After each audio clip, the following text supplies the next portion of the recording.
అడవిలో ఒక సింహం ఉంటుంది. దానికి ఒక రోజు బాగా ఆకలేస్తుంది.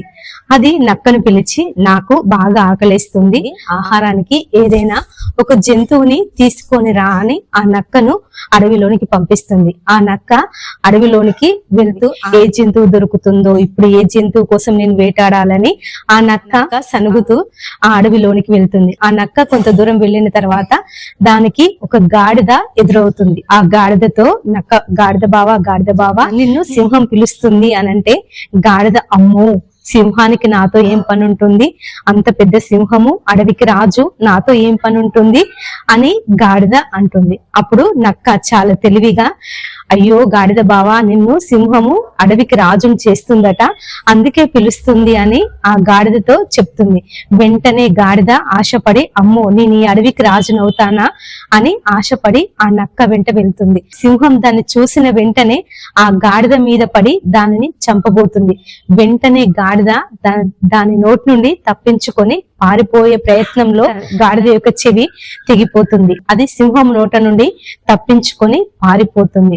మళ్ళీ ఆ నక్క గాడిద దగ్గరకు వచ్చి, ఏంటి గాడిద బావా, నువ్వు ఇలా తప్పించుకొని వచ్చావు, సింహము నిన్ను రాజుగా చేస్తానన్నది కదా అని మళ్ళీ చెప్తుంది. చెప్తే ఆ గాడిద, సింహం నన్ను రాజుగా చేయడానికి కాదు, నన్ను చంపుకొని తినడానికి పిలిచింది అని గాడిద అంటుంది. అయ్యో గాడిద బావా, నీకే మాత్రము కూడా తెలివి లేదు. రాజుగా చేయాలనంటే కిరీటం పెట్టాలి కదా నెత్తి మీద, మరి కిరీటం పెట్టాలంటే చెవులు అడ్డుగా ఉన్నాయని సింహము నీ చెవులను తీసేసే ప్రయత్నంలో నువ్వు భయపడి పారిపోయి వచ్చావు అని నక్క చాలా తెలివిగా సమాధానం చెప్తుంది. అప్పుడు గాడిద, అవును నిజమే కదా, నేను రాజునైతే కిరీటం పెట్టుకోవాలి కదా అని ఆ నక్క మాటలు నమ్మి మళ్ళీ నక్కతో వస్తుంది. అప్పుడు మళ్ళీ రెండోసారి సింహం ఏం చేస్తుందనంటే మళ్ళీ దాన్ని చంపడానికి ప్రయత్నం చేస్తుంది. ఈ క్రమంలో ఈ రెండోసారి దాన్ని చంపే ప్రయత్నంలో గాడిద తోక కట్ అవుతుంది. మళ్ళీ గాడిద దాని చేతిలో నుండి తప్పించుకొని పారిపోతుంది. మళ్ళీ నక్క రెండవసారి కూడా గాడిద దగ్గరకు వచ్చి, ఏంటి గాడిద బావా, నిన్ను సింహము రాజుగా చేస్తానంటే నువ్వు ఇలా తప్పించుకుంటున్నావేంటి, నువ్వు ఇలా తప్పించుకొని పారిపోతే సింహం బాధపడుతుంది కదా అని మళ్ళీ గాడిదతో అబద్ధాలు చెప్తుంది. అప్పుడు గాడిద, లేదు, సింహము నన్ను రాజుగా చేయడానికి పిలవట్లేదు, నన్ను చంపుకొని తినడానికి నన్ను సింహము పిలుస్తుంది అని అంటుంది. అయ్యో గాడిద బావా, నీకే మాత్రము కూడా తెలివి లేదు.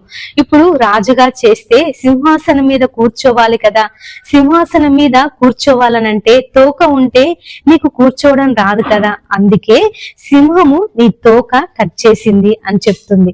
అప్పుడు గాడిద, నిజమే, అవును కదా, సింహాసనం మీద కూర్చుంటే తోక అడ్డుగా ఉంటుంది కదా, అందుకే కావచ్చు సింహము నా తోకని కొరికేసింది అని అనుకుంటుంది. మూడవసారి కూడా ఆ గాడిద ఆ నక్క మాటలు నమ్మి ఆ నక్కతో వెళ్తుంది. ఈ మూడవసారి ఆ సింహము ఆ గాడిద మీద పడి చంపుతుంది. చంపి ఆ నక్కకు గాడిద యొక్క శవాన్ని ఇచ్చి ఏమంటుందంటే, దీని అవయవాలన్నీ వేరువేరుగా, గుండె, లివరు, మెదడు, ఇలా దీని అవయవాలన్నీ వేరువేరుగా చేసి తీసుకొని నా యొద్దకు రా అని ఆ గాడిద యొక్క శవాన్ని ఆ నక్కకిచ్చి పంపిస్తుంది. అప్పుడు ఆ నక్క ఏం చేస్తుందనంటే ఆ అవయవాలన్నీ వేరు చేసి మెదడును చూడగానే ఆ నక్కకు తినాలనే కోరిక పుడుతుంది. వెంటనే ఆ మెదడునంతా ఆ నక్క తినేస్తుంది. తిని మిగిలిన అవయవాలు, గుండె, లివరు, ఇలా మిగిలిన అవయవాలు తీసుకొని సింహం దగ్గరికి వస్తుంది. సింహము ఆ అవయవాలన్నీ చూసి, ఏంటి నక్క, ఇందులో మెదడు కనిపించడం లేదేంటి, మెదడును ఏం చేశావు అని అడుగుతుంది. అప్పుడు ఆ నక్క తెలివిగా, అయ్యో సింహం బావా, గాడిదకు ఒకవేళ మెదడుంటే 2 సార్లు నువ్వు చంపే ప్రయత్నం చేసినప్పుడు అది 3వసారి నీ దగ్గరకు రాకుండా ఉండేది, తన ప్రాణాలను కాపాడుకునేది. కానీ 3వసారి కూడా అది నమ్మి నీ దగ్గరకు వచ్చిందనంటే దానికి మెదడు లేదు కదా, అందుకనే నీ మాట నమ్మి అది నీ దగ్గరకు వచ్చి తన ప్రాణాలు పోగొట్టుకుంది అని నక్క చాలా తెలివిగా సింహము నమ్మే విధంగా సమాధానం చెప్తుంది. అప్పుడు సింహం కూడా, అవును నిజమే, నేను 2 సార్లు అంత చంపే ప్రయత్నం చేసినా కూడా గాడిద నా మాటలు నమ్మి 3వసారి కూడా వచ్చిందంటే నిజమే, గాడిదకు మెదడు లేదు అని ఆ సింహం కూడా నక్క మాటలు నమ్ముతుంది. చూడండి, సొసైటీలో కూడా ఇలాంటి వాళ్ళు చాలా మంది ఉంటారు. మన రక్షణని మనం కోల్పోయే విధంగా, మనము దేవుని నుండి తప్పిపోయే విధంగా మాట్లాడి, మన యొక్క విశ్వాసాన్ని తొలగిపోయే విధంగా మాట్లాడి మనలను దేవునికి దూరం చేసే వాళ్ళు లోకంలో చాలా మంది ఉంటారు. కాబట్టి ప్రతి ఒక్కరితో మనము జాగ్రత్తగా ఉండాలి. వారు ఎలాంటి కుయుక్తితో మాట్లాడుతున్నారు, ఎలాంటి చెడు ఆలోచనతో మనతో మాట్లాడుతున్నారో మనము గ్రహించగలగాలి.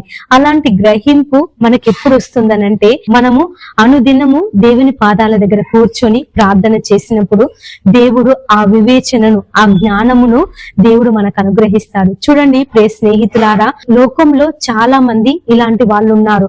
వాళ్ళ యొక్క మాటల చేత, వాళ్ళ యొక్క అమాయకత్వపు నటన చేత నమ్మినటువంటి వాళ్ళను విశ్వాసం నుండి పక్కకు తొలగించడానికి, వాళ్ళను రక్షణ నుండి తొలగించడానికి ప్రయత్నం చేసేవాళ్ళు, వాళ్ళ రక్షణను కోల్పోయే విధంగా చేసేవాళ్ళు, వాళ్ళు పాపంలో పడిపోయే విధంగా ప్రేరేపించే వాళ్ళు సొసైటీలో చాలా మంది ఉన్నారు. కాబట్టి ప్రియ స్నేహితులారా, ఇలాంటి వాళ్ళ మాటలు నమ్మకండి. వాళ్ళు ఎక్కడికి రమ్మంటే అక్కడికి వెళ్ళకండి. ప్రభు యుద్ధ విచారణ చేయండి. దేవుని పాదాల దగ్గర అడగండి, మేము ఈ స్థలానికి వెళ్ళొచ్చా లేదా, ఈ పని చెయ్యొచ్చా లేదా, పలాని వ్యక్తులు నీ అందు భయభక్తులు కలిగినటువంటి వాళ్ళేనా కాదా అనే విషయాన్ని మనము దేవుని దగ్గర విచారణ చేసినప్పుడు దేవుడు మనకు సమస్తమును బోధించే దేవుడు. సమస్త కీడుల నుండి, సమస్త అపాయముల నుండి, సమస్త దోషముల నుండి, సమస్త శోధనల నుండి దేవుడు మనలను విడిపించి కాపాడే దేవుడు. ఈ కొద్ది మాటలను దేవుడు మనందరి వినికిడిలో ఫలింప చేయునుగాక. ఆమేన్. అందరికీ ప్రైజ్ ద లార్డ్.